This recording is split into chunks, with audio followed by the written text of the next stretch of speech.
আসসালামু আলাইকুম। সবাই কেমন আছেন? আশা করি সবাই ভালো আছেন। আজকে আমি রান্না করব গরুর মাংস আজকে রান্না করব আলু দিয়ে ঝোল। চলেন আপনাদের সাথে শেয়ার করি আমার গরুর মাংস রান্নার ভিডিওটা। মাংসটা আজকে আমি দুধের পাতিলে রান্না করব। দিয়ে দিলাম বেশি করে জিরার গুঁড়া,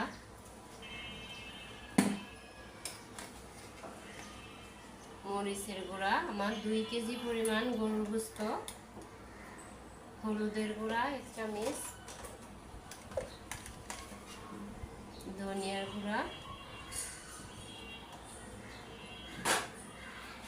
আর দিয়ে দেব পরিমাণ মতো লবণ।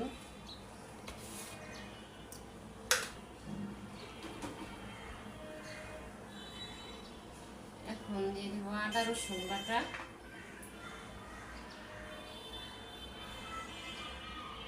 আমি একটু পরিমাণ দিলাম আদা রসুন।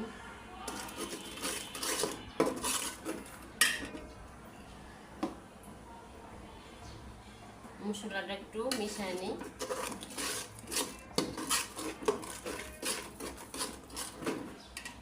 এখন দিয়ে দেব কিছু পেঁয়াজ বেরেস্তা তেল সহ।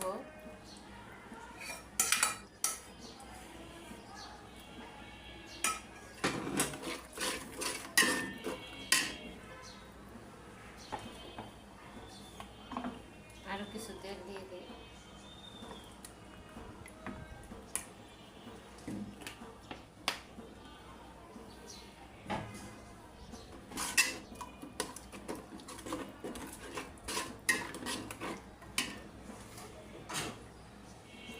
এখন আমি মাংসটা দিয়ে দেব, ধুইয়া রাখছি মাংসটা।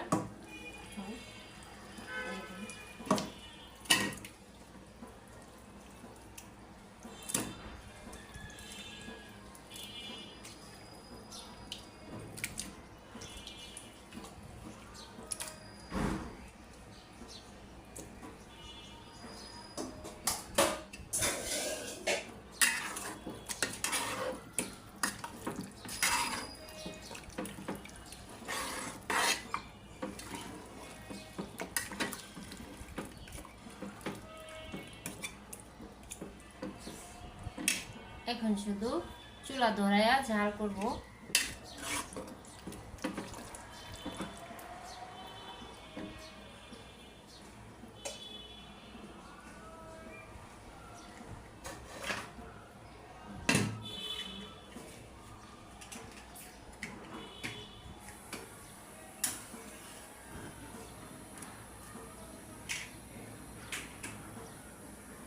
তারপর আমি পেঁয়াজ, গরম মশলার গুঁড়া দিয়ে দেব। কষানি আসলে আলু দেব।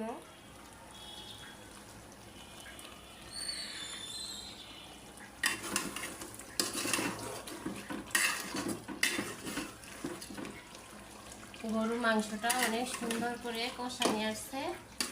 এখন আমি পেঁয়াজ আলু দিয়ে দিই, বেশি করে পেঁয়াজ আর আলু দিয়ে দিলাম।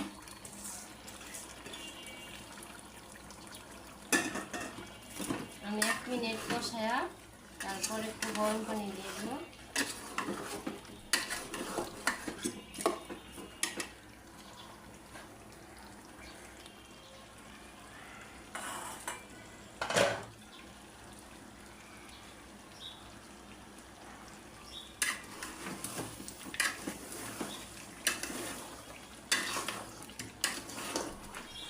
আমি কাঁচামরিচ, পেঁয়াজ আর আলু দিয়ে আরো 2 মিনিট কষায় নিলাম। এখন গরম পানি দিয়ে দিলাম গরম পানি। আজকাল গরুর মাংসটা আমি চিতই পিঠা দিয়ে খাওয়ার জন্য রান্না করতেছি, এর জন্য একটু ঝোল রান্না করলাম।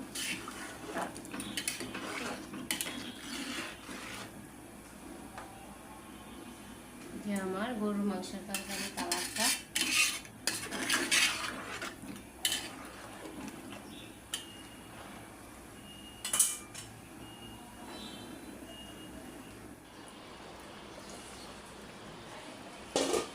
এটা একেবারে হয়ে গেছে, আপনাদের সাথে আবার লাড়া দিয়া শেয়ার করি।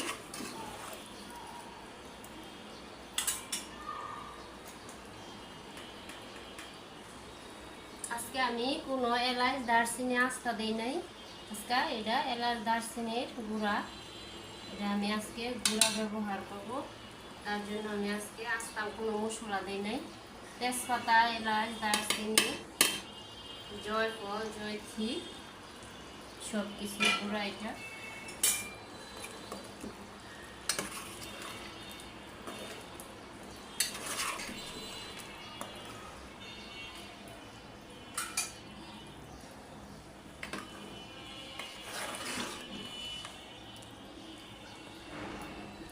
অনেক তেল উঠছে,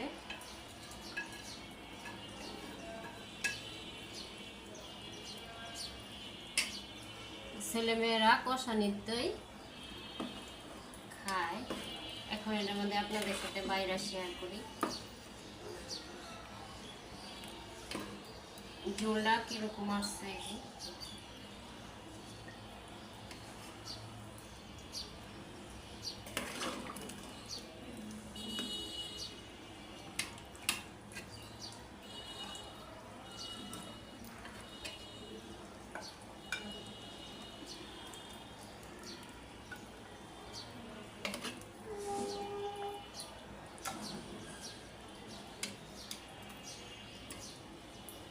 ভালো লাগলে লাইক, কমেন্ট, শেয়ার করবেন। আল্লাহ হাফেজ।